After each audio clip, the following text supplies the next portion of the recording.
Are there any other votes? Announce the results. Ayes 101, noes 37. The bill is passed.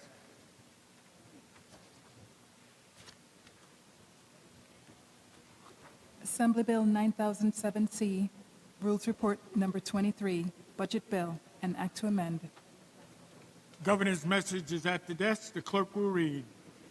I hereby certify to an immediate vote Andrew M. Cuomo, Governor.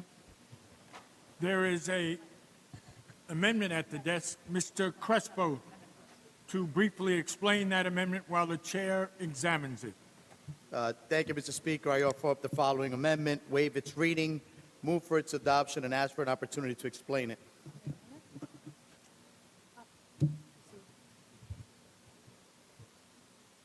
The chair has examined your amendment and has found it germane to the bill before the House on the amendment.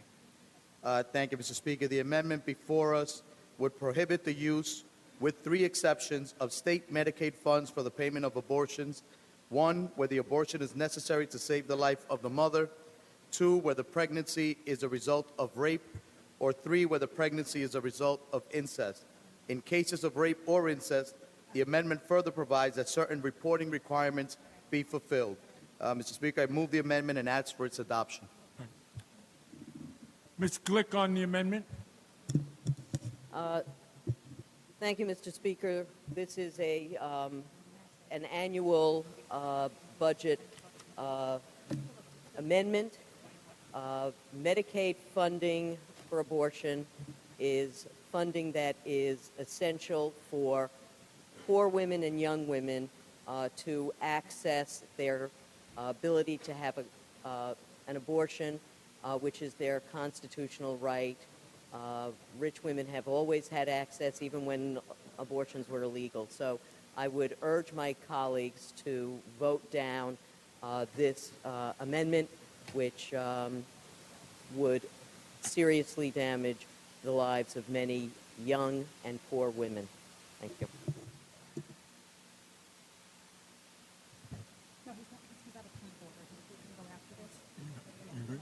Okay.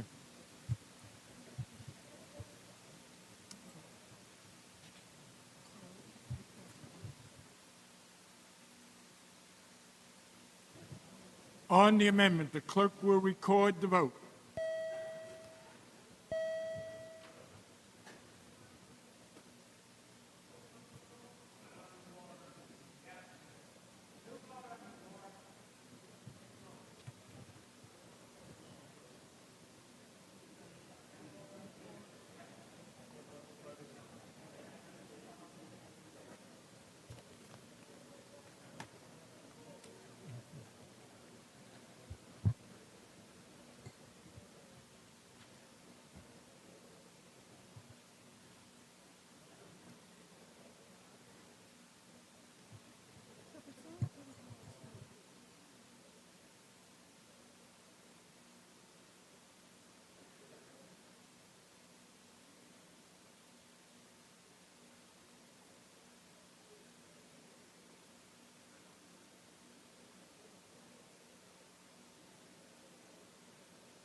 Mr. DiPietro, can you explain it? I fixed it. You voted in the wrong way.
announce the results. Ayes 48, noes 83. The amendment is defeated. Mr. McLaughlin. Mr. Speaker, I just want to make a point of order. I believe we have an upcoming message of necessity yet again. We have a message of necessity, Can I which make was read. I'm sorry? We have a message which was read on this bill. Can I make a point of order on the message of necessity? Your point of order? So my question and point of order would be that the Constitution does not stipulate anywhere in it that the Rules Committee must accept or vote on a message of necessity. It's not addressed in the Constitution anywhere. But yet the Assembly rules say that the Rules Committee will review and accept the message of necessity, correct? I think that's correct. So my question would be, or my point of order would be, how is it that one committee has the constitutional right to speak for an entire chamber? The body is free to reject the bill and vote it down. Yes, sir. And I'm wondering, how would we go about doing that? And I would request, can we get a slow roll call vote on the acceptance of this message of necessity and any others? Is that possible in the rules? There's a process to vote down the bill, but not a process to vote down the message. Right. So we don't, in effect, have the ability as a body to actually vote on the acceptance of a message of necessity.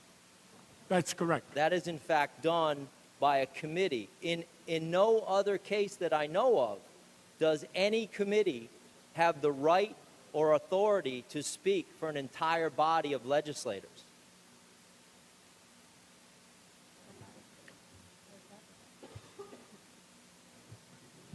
Learned Counsel says it doesn't speak for the entire body. It directs the message to the bill. Yes, sir. But are they not speaking for the entire body by merely accepting the message of necessity?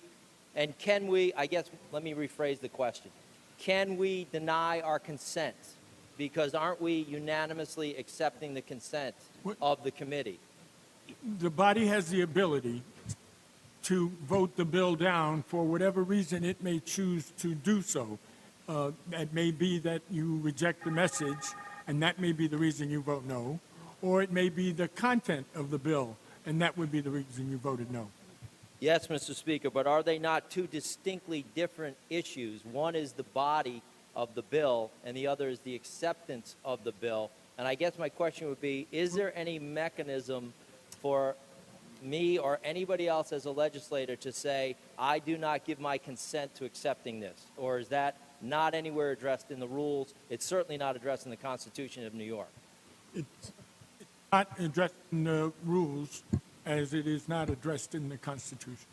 Okay. Mr. Speaker, is it possible to request is not possible to request a roll call vote on the message of necessity here in the chamber, because we are not actually, we're voting on what? We're voting to accept the message? That's already been voted on.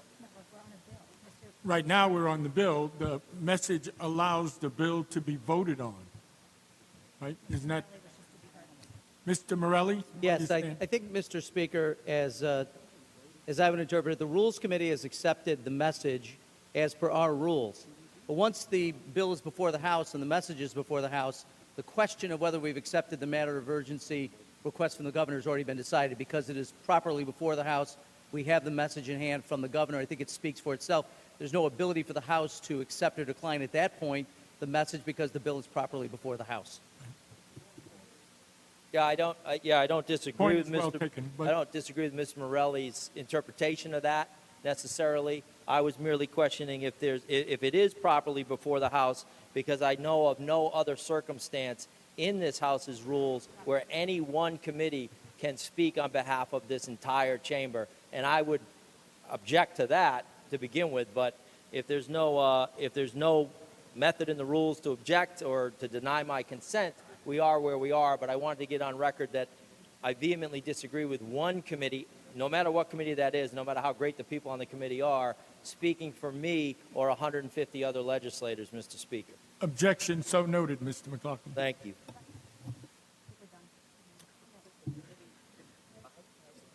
On the bill? Mr. Rea on the bill? Are we on a roll call, or Are you asking for an I would like to ask? I would like to ask explanation? questions. Well, you know how to I don't do need that. an explanation. I can go right into questions if the chairman's willing to yield. Mr. Farrell yields. Yes. Thank you, Mr. Chairman. We are dealing with the health budget. And I guess some of my concerns are not what are necessarily intentionally omitted, because actually the Assembly One House bill did a pretty good job rejecting a lot of what the governor had proposed that I deemed hurtful to many in the health arena.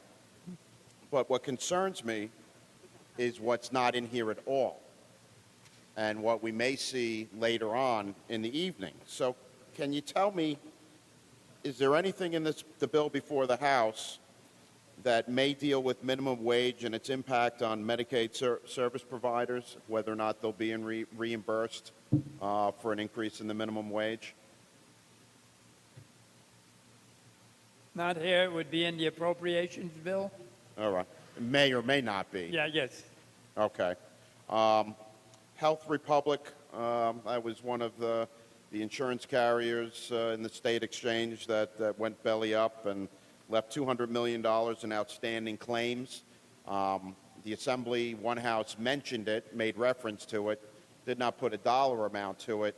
The bill before the House now makes, from what I can tell, no mention of Health Republic or whether or not all those providers are going to be reimbursed. Is that It's correct? not. You're right. It's not in this bill. Thank you.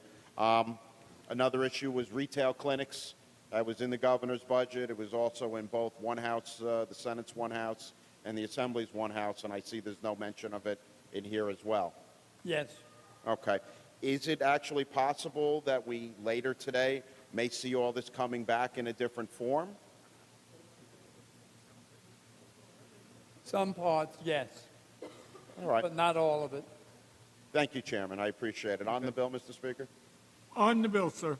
All right. As I started off by saying, you know, in some instances, that expression intentionally omitted, which I guess, you know, back to the days of Sesame Street when you had the word of the day, we could probably call that intentionally omitted. Some might say this is kind of like Sesame Street, but it is a process that's moving forward. I am concerned that there are some very big issues that need to be discussed, that should be discussed, that are not in this one particular bill. Balling everything up at a later time when an agreement is reached is, you know, not. I guess it's like making sausage. Sometimes you don't want to see what goes into it. I hope in the end that it tastes great for New York, but I'm going to reserve judgment on that, Mr. Speaker. Thank you. On you, Mr. Rea. Mr. Crouch. Thank you, Mr. Speaker. Would the chairman yield, please? Mr. Farrell, will you yield?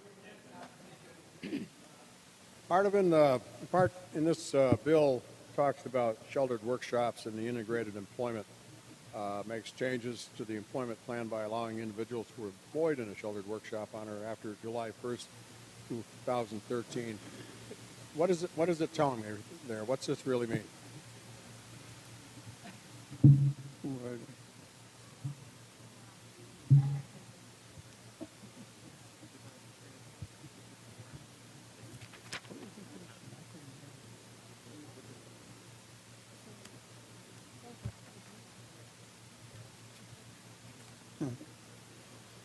The legislature includes language that would allow individuals with disability working in a sheltered workshop who are not able to do or not do and do not want to work in an integrated work setting to be afforded alternative options. Does that mean they would have to leave the workshop at that point still? No, that's if they want to leave the workshop. Well, a lot of them have been told that they've got to go out and get a job out in the real world and be trained for that, which is okay. If they can be trained, Yeah. that's fine.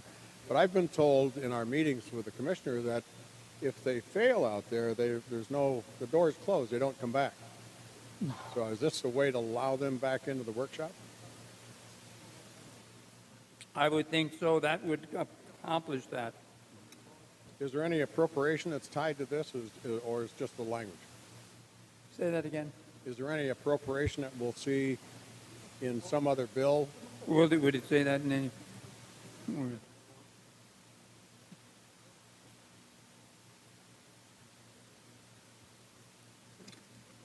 But they would be afforded alternative options. I guess that would be one of the options. I would hope so. I mean, we've been told that originally the workshops were going to close. And my question at the time, is during actually budget hearing a year ago, was there's, like in Delaware County, ARC, there was 130 or 135 people there as clients, if I may call them that.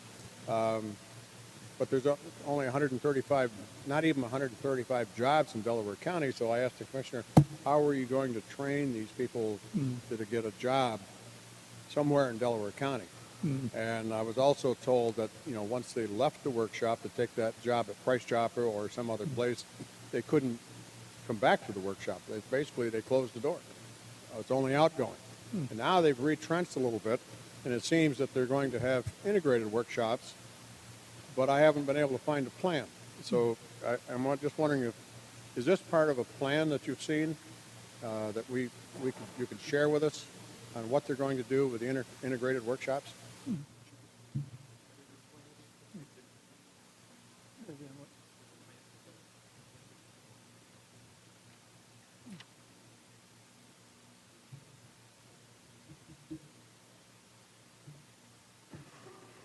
First thing, the workshops aren't closing until 2020, from what I've been told, and residential habitat would be available. They think they will have things available. When it comes to the reporting requirements that seems to be in this legislation on housing needs, is that starting this year as a baseline, or are they looking at where we've sort of met housing needs in the past and now what's happening with them? Well, they say this is going to be a continuation of what they started last year. They're continuing it. Okay. All right. Thank you, Mr. Chairman. All right.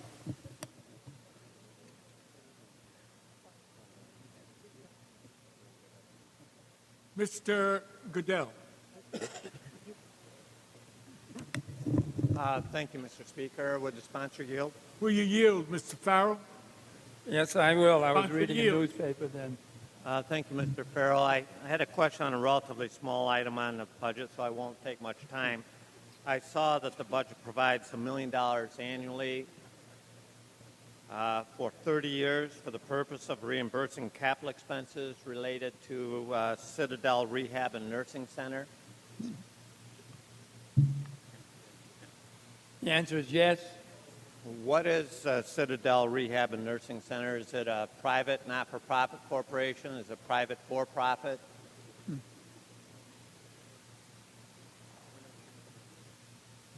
We're not sure.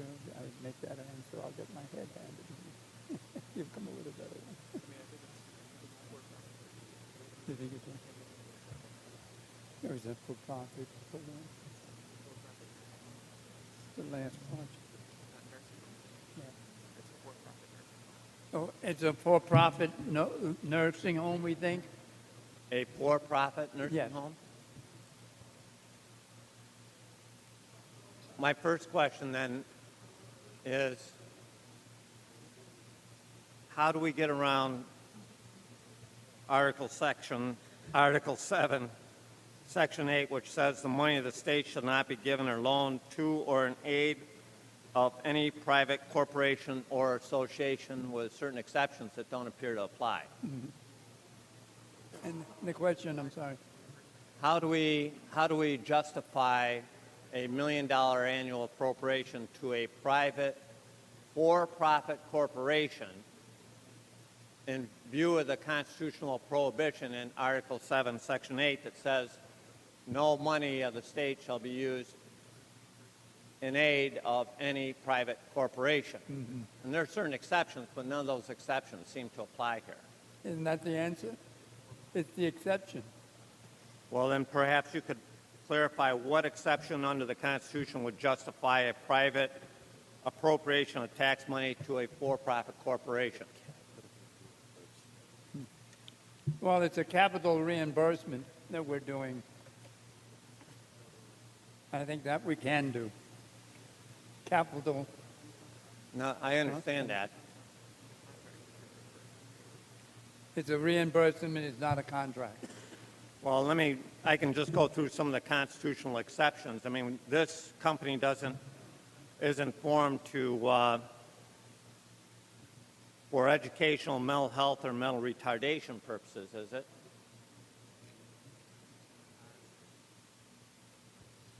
We don't think so. It's not formed for the aid, care, and support of the needy. Say that again? And this corporation was not formed for the aid, care, and support of the needy. It's not a welfare agency, right? Yeah, the people in there are needy, they're in there. Well, needy meaning they're on welfare? No, needy can be, well, it's hard to describe some of those senior things, but they would be needy. This is not an association formed to help the blind, the deaf, or the dumb. Now, or mentally ill, emotionally disturbed, or mentally retarded, or juvenile delinquents. I'm just saying the Constitution is pretty clear that the money of the state shall not be given or loaned to or in aid of any private corporation or association, because we don't want to be in a situation back like it was in Boss Tweed's day, where if you were the friend of a well-connected individual, you got cash. Yeah. So that's why I think this constitutional provision is here. And I don't doubt for 1 minute that this organization doesn't do good things. That's not the issue. The issue is, can we constitutionally give money to or an aid to or an aid of a private for-profit corporation? Say that again. But this is the first time we've done it. Did we do? Right. Well, this is the first time we've done this, I think. So we will find out in a couple of weeks when the case gets in front of the courts. Well, thank you. Thank you, I think, for that answer. One other issue I had on it, though. This purports to bind the state to make $1 million a year appropriation for the next 3 decades. Right. But isn't our constitutional authority limited to a budget that is annual in length? I mean, we can't bind next year's legislature, can we? That's a good question.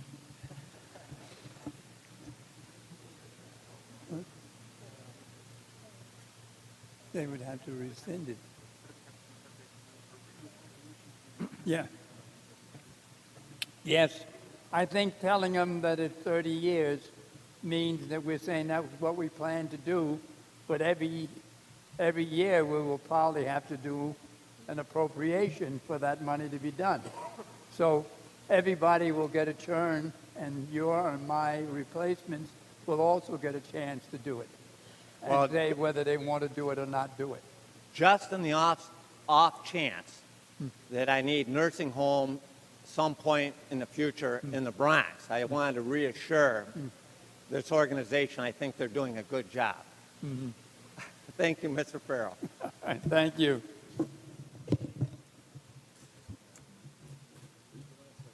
Mr. Murray.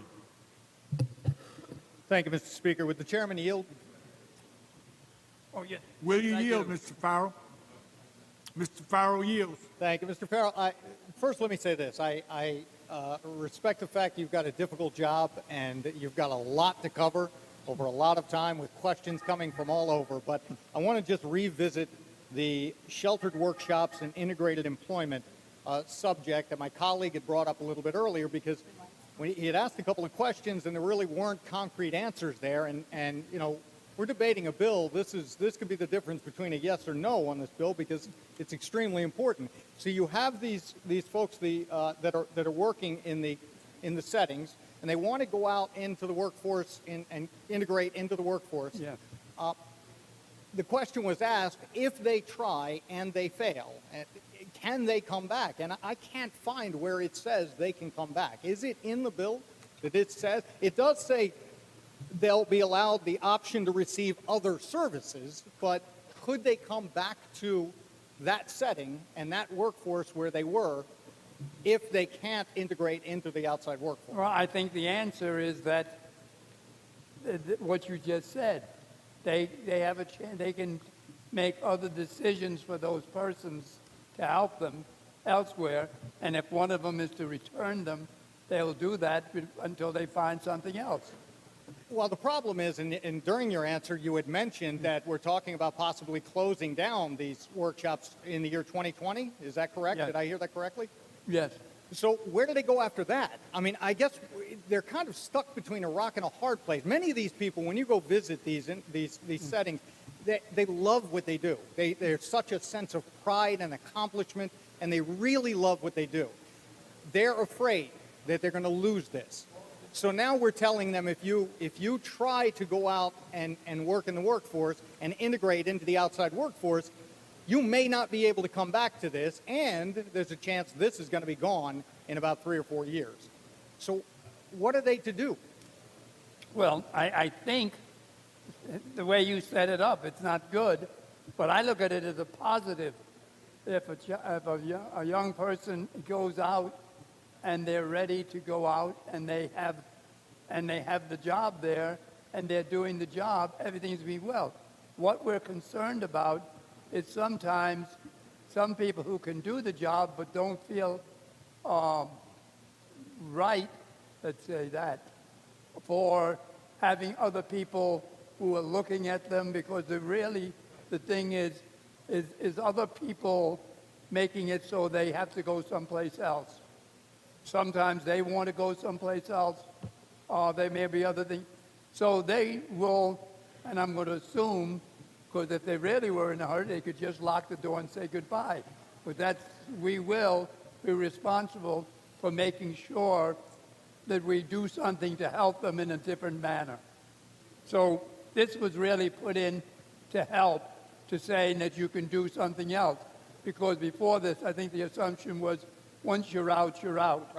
Right. This is saying you can come back and talk to us. And I appreciate that. I'm just afraid that we might be sending the message of don't go try, because if it doesn't work out into the outside, into the integrated work setting, you can't come back to what you really do enjoy and what you really love. There may be other options, but you can't come back to this. So I'm just afraid No, it that we doesn't might... say no. See, nothing in that says they can't come back to that. Well, that's what I'm wondering. Other than when you get to the 20 years, 2020, but right now we're 2016, so we're assuming that we'll be able to do that through then.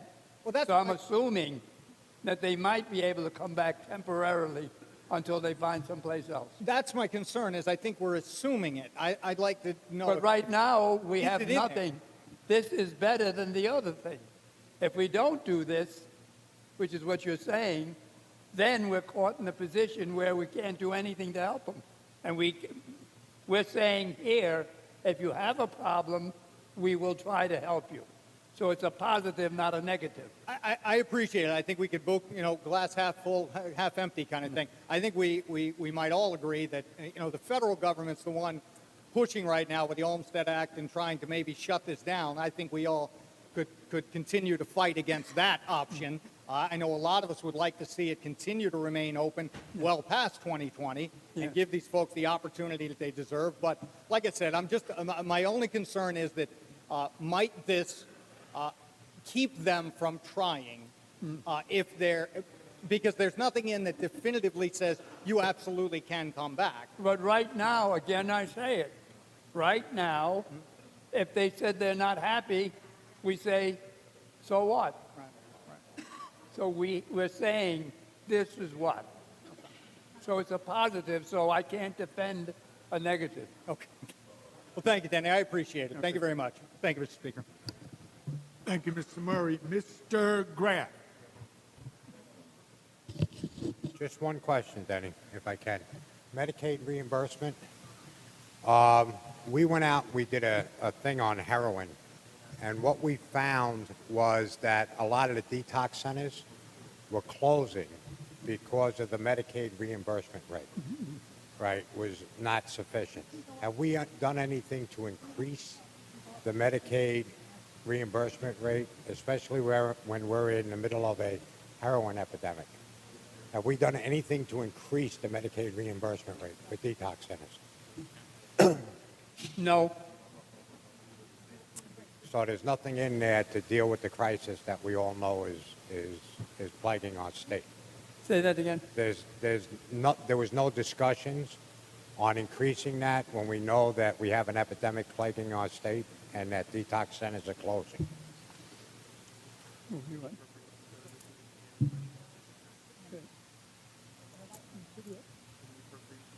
Yeah.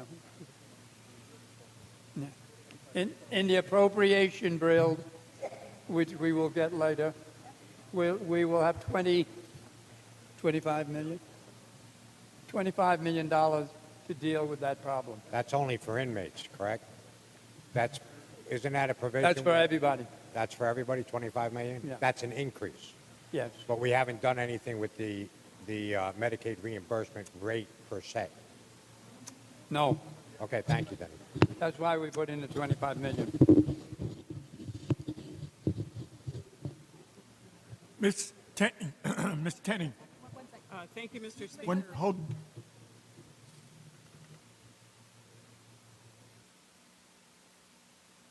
Just one moment.